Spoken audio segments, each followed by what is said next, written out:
Picture this: a man lies dying on his deathbed. As his final breaths approach, he whispers to his son, "I spent my whole life worrying what people thought of me. Only now do I realize they weren't thinking of me at all." This man wasn't a philosopher.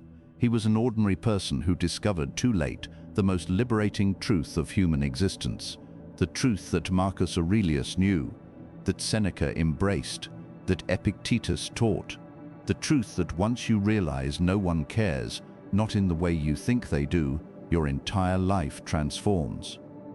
Right now, at this very moment, you're carrying an invisible weight, the weight of imagined judgments, the burden of phantom audiences, the exhaustion of performing for people who aren't even watching.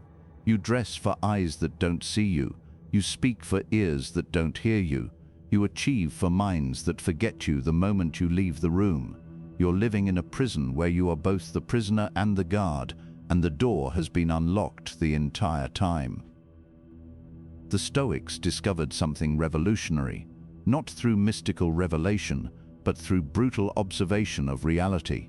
They noticed that while everyone fears judgment, almost no one is actually judging. While everyone craves approval, almost no one is actually paying attention. While everyone performs for an audience, the theater is essentially empty. And in this recognition lies the seed of the most profound transformation possible, the shift from living for others to living from yourself. This isn't about becoming callous or indifferent. It's about recognizing a fundamental truth that will set you free. When you truly understand that no one cares, that everyone is too absorbed in their own performance to watch yours, something miraculous happens. The chains fall away, the stage lights dim, and for the first time, perhaps in your entire life, you begin to live. 1. The weight of phantom eyes. Every morning you wake up and immediately begin the performance. Before your feet touch the floor, you're already considering how others will perceive your day. What will they think of your outfit, your breakfast choice, your social media post, your career decisions? You're choreographing a dance for an audience that exists primarily in your imagination. Seneca observed this phenomenon among Rome's elite. He wrote, "We suffer more in imagination than in reality." But he was speaking about more than just anticipating troubles. He was describing the constant, exhausting performance we give for imaginary critics, the endless rehearsal for judgments that never come, the perpetual anxiety about opinions that don't exist. Consider a simple experiment. Think of someone you encountered yesterday but don't know well, a cashier, a fellow commuter, someone you passed on the street. How long did you think about them after the encounter? A few seconds? Not at all. Now realize that's exactly how long they thought about you. That interaction you're still analyzing. They forgot it before they finished their next breath. That mistake you made that's haunting you, it never even registered in their consciousness. The human brain can only maintain about 150 meaningful relationships. That's the Dunbar number, our cognitive limit. Everyone else, they're extras in your movie, and you're an extra in theirs. They don't have the mental capacity to care about your choices, your failures, your successes. They're too busy worrying about their own performance, their own imaginary audience, their own phantom judges. Yet we live as if we're constantly on trial. Every decision becomes evidence for or against us. Every action is testimony in a court that isn't in session. Every word is recorded by a stenographer who doesn't exist. We're presenting our case to an empty courtroom, arguing passionately to absent jurors, seeking vindication from a judge who never showed up. Marcus Aurelius, the most powerful man in the ancient world, understood this deeply. He could have commanded attention, demanded care, forced the world to watch. Instead, he wrote, "How much trouble he avoids who does not look to see what his neighbor says or does." Even as emperor, he recognized that most people's attention was elsewhere, on their own concerns, their own fears, their own desperate performances. Think about your own mental bandwidth. How much of your day is spent thinking about yourself, your problems, your goals, your fears? Probably 90% or more. Now realize everyone else is doing the same thing. They're not thinking about your embarrassing moment from last week. They're thinking about their own embarrassing moment. They're not judging your life choices. They're questioning their own. 2. The liberation of insignificance. When you first truly grasp that no one cares, you might feel a wave of existential dread. If no one cares, what's the point? If no one's watching, why perform? If no one remembers, why try? But this initial despair is just your ego dying, and like all deaths, it's also a birth, the birth of your authentic self. Epictetus, who spent years as a slave, understood insignificance better than most. His master could control his body, dictate his actions, even break his leg. But Epictetus discovered that in his insignificance lay his freedom. His master didn't care about his thoughts, his philosophy, his inner world. And in that lack of care, Epictetus found infinite space to develop his mind, his character, his understanding. The liberation of insignificance means you can fail spectacularly, and the world won't end. You can succeed brilliantly, and the universe won't applaud. You can be mediocre at most things, and excellent at what matters to you. You can choose paths that make no sense to others, because others aren't walking them. You can make mistakes without shame, because shame requires an audience, and the audience has left the building. Think about children before they learn to be self-conscious. They dance without rhythm, sing without tune, create without criticism. They haven't yet learned that someone might be watching, might be judging, might care, and in that ignorance is perfect freedom. The Stoic path is in many ways a return to that freedom, but consciously chosen rather than unconsciously experienced. When you embrace your insignificance, every moment becomes lighter, the pressure evaporates, the performance ends. You can finally exhale the breath you've been holding since you first learned that others had opinions. You can finally relax the muscles you've been tensing since you first felt judgment. You can finally drop the mask you've been wearing since you first felt the need to be someone other than yourself. This insignificance is not worthlessness. You still have value, purpose, meaning, but these come from within, from your own assessment, your own values, your own chosen path, not from external validation that was never really there anyway. 3. The courage to disappoint. Once you realize no one cares, you face a new challenge, the courage to actively disappoint those few who do pay attention. Because while most people don't care, some do. Family, close friends, colleagues. And paradoxically, it's often their care that imprisons us most. Their expectations become our obligations. Their dreams become our nightmares. Their vision of us becomes our costume. Marcus Aurelius faced this with his son Commodus. Every father wants his son to follow in his footsteps, especially when those footsteps lead to philosophical wisdom and virtuous leadership. But Commodus rejected philosophy, embraced vice, and eventually became one of Rome's worst emperors. Marcus could have forced compliance, demanded adherence, required performance. Instead, he accepted that even his own son's life was not his to control. The courage to disappoint isn't cruelty, it's honesty. It's recognizing that you cannot be authentic while constantly shape-shifting to meet others' expectations. You cannot find your path while walking everyone else's. You cannot discover who you are while performing who they want you to be. Seneca disappointed many when he chose to return from exile without seeking revenge. They expected drama, retaliation, vindication. Instead, he returned quietly, continued his writing, lived his philosophy. He disappointed those who wanted a spectacle, but in doing so he remained true to himself. Every time you say no to something that doesn't align with your values, you risk disappointing someone. Every time you choose your path over the expected path, you risk criticism. Every time you stop performing a role that others have written for you, you risk losing your place in their story. But what you gain is authorship of your own story.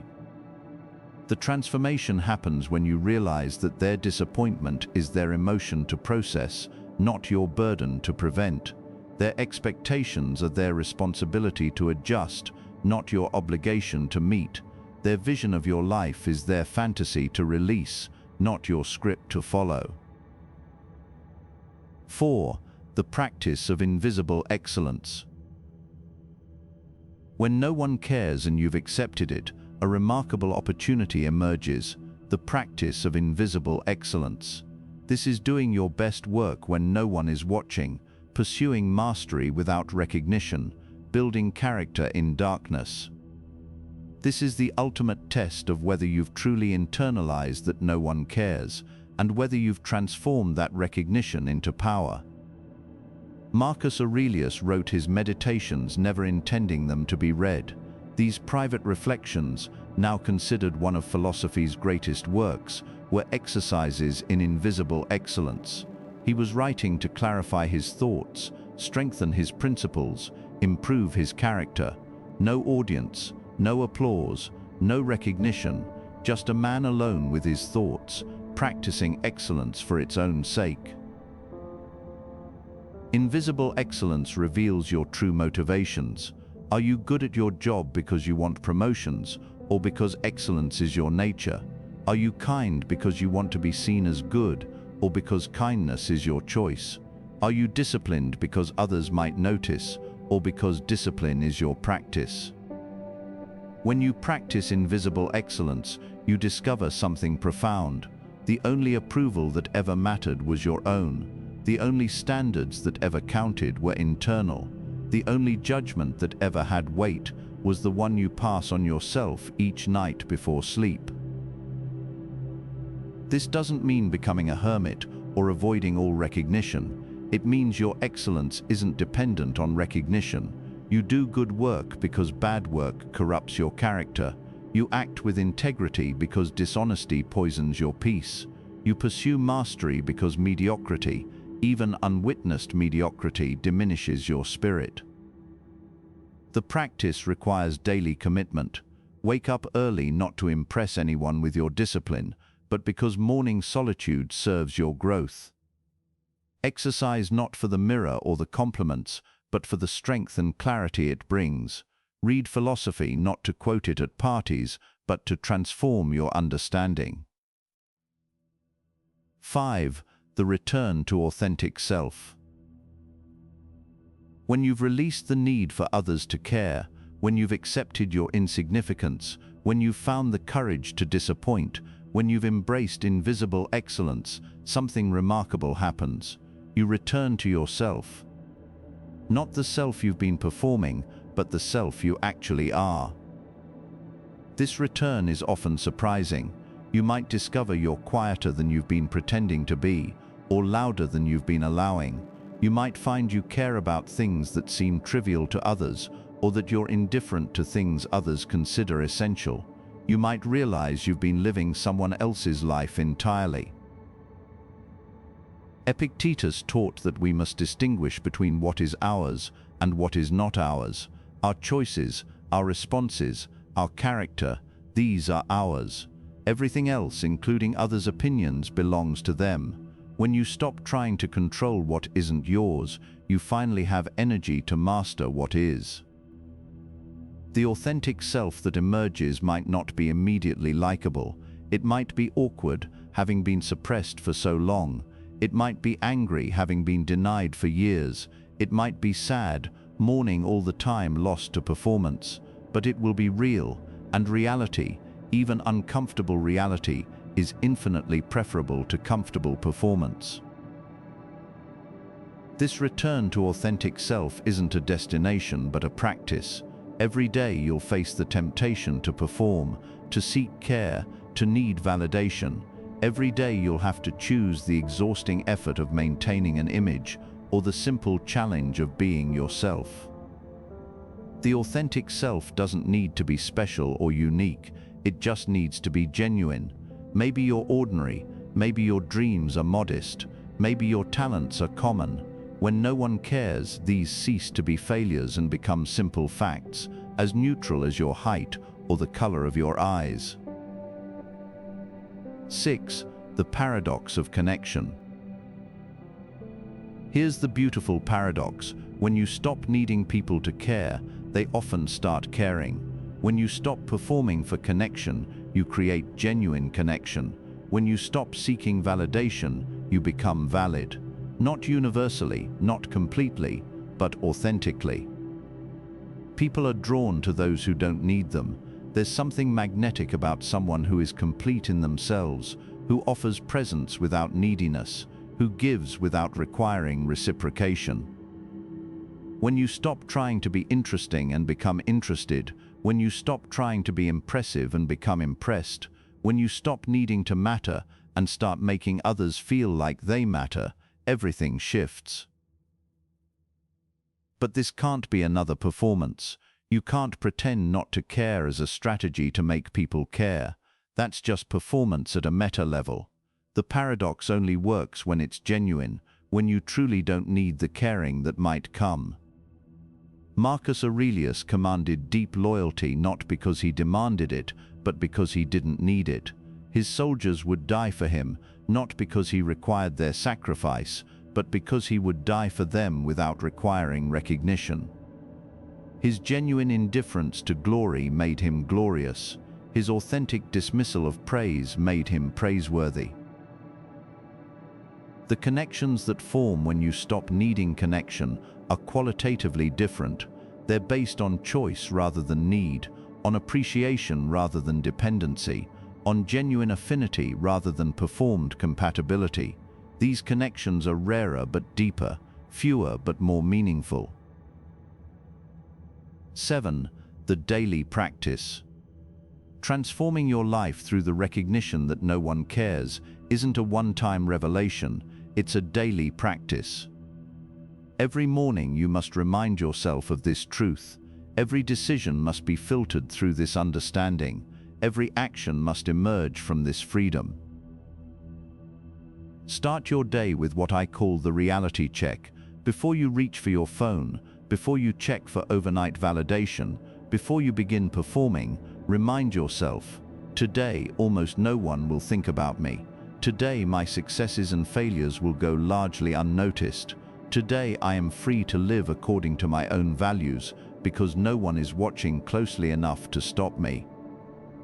Throughout the day, practice the pause. Before posting on social media, pause and ask, am I sharing this to contribute or to seek validation? Before making a decision, pause and ask, is this my authentic choice or am I performing for an imaginary audience? Before speaking in a meeting, pause and ask, is this worth saying or am I just trying to be noticed? End your day with the evening review, as Marcus Aurelius did. Ask yourself, where did I perform today? Where did I seek care that wasn't coming? Where did I betray myself for approval that doesn't matter? Don't judge yourself harshly, simply notice. Awareness is the first step to transformation. Develop rituals that reinforce your independence from others' care. Write in a journal that no one will read. Create art that no one will see. Accomplish tasks that no one will know about. These private victories build the muscle of self-validation, proving repeatedly that excellence doesn't require witnesses. 8. The transformation complete. When you fully embody the understanding that no one cares, your entire life architecture changes. Your motivations shift from external to internal. Your metrics move from others' opinions to your own values. Your energy redirects from performance to presence. You stop exhausting yourself maintaining images that no one is looking at. You stop crafting personas that no one is studying. You stop building facades that no one is examining. All that energy, all that effort, all that exhaustion suddenly becomes available for actual living. Relationships transform because you're no longer using them for validation. Work transforms because you're no longer performing for promotion. Creativity transforms because you're no longer censoring for approval. Every aspect of life becomes simpler, cleaner, more authentic because you've removed the filter of imaginary judgment. This transformation isn't about becoming selfish or indifferent to others. It's about recognizing that you can only truly serve others when you're not desperately seeking their approval. You can only genuinely connect when you're not performing for connection. You can only authentically contribute when you're not calculating the recognition you'll receive. The transformation is recognizable in small moments. You wear what feels comfortable rather than what looks impressive. You speak your truth rather than what you think others want to hear. You pursue interests that genuinely engage you rather than those that sound good in conversation. You make choices based on your values rather than anticipated reactions. Conclusion: the ultimate freedom. As we reach the end of this exploration, sit with this truth. The fact that no one cares is not a tragedy but a gift. It's not a source of nihilistic despair, but of existential freedom. It's not the end of meaning, but the beginning of authentic purpose. Marcus Aurelius knew that even as emperor, most people didn't care about his personal struggles, his philosophical insights, his daily battles with duty and desire. And in that not caring, he found the freedom to struggle honestly, to explore philosophy deeply, to battle privately. His meditations, never meant for our eyes, have survived precisely because they were written for no eyes but his own. Seneca knew that exile meant the world had stopped caring about his presence in Rome. And in that not caring, he found the freedom to write his most profound works, to explore ideas without political consideration, to be a philosopher instead of just playing one. Epictetus knew that as a slave, no one cared about his thoughts, his dreams, his inner life. And in that not caring, he found the freedom to develop a philosophy that would outlast the empire that enslaved him. You stand at the threshold of the same freedom.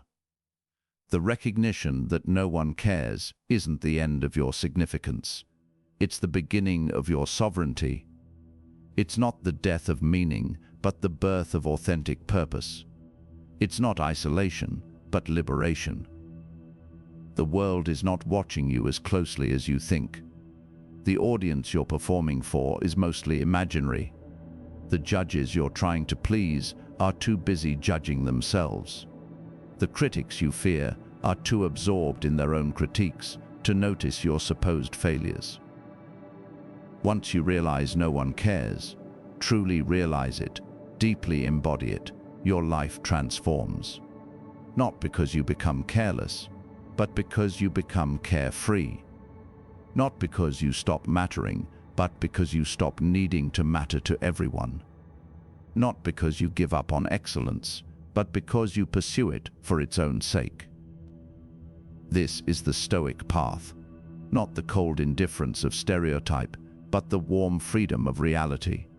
Not the harsh judgment of cynicism, but the gentle acceptance of truth. Not the isolation of misanthropy, but the connection possible only between authentic selves. Your transformation begins the moment you truly accept that no one cares. In that acceptance lies freedom. In that freedom lies authenticity. In that authenticity lies the only life worth living, your own, undisguised, unperformed, unapologetic. The stage is empty. The audience has gone home. The performance can finally end. Your life can finally begin. No one cares. And that's the best news you'll ever receive, because it means you're free. Free to fail, free to succeed, free to be strange, free to be ordinary, free to be exactly who you are, without apology, without permission, without performance. This is your invitation to transformation, not through adding something new, but through releasing something old. The exhausting need for everyone to care. Let it go. Watch it fall. Feel the lightness that follows. And then, perhaps for the first time in your life, begin to truly live. The Stoics knew this secret. Now you know it too. No one cares. Your life transforms. The choice to accept this truth and live from it is the only choice that matters. And beautifully perfectly, it's a choice that no one else needs to care about but you.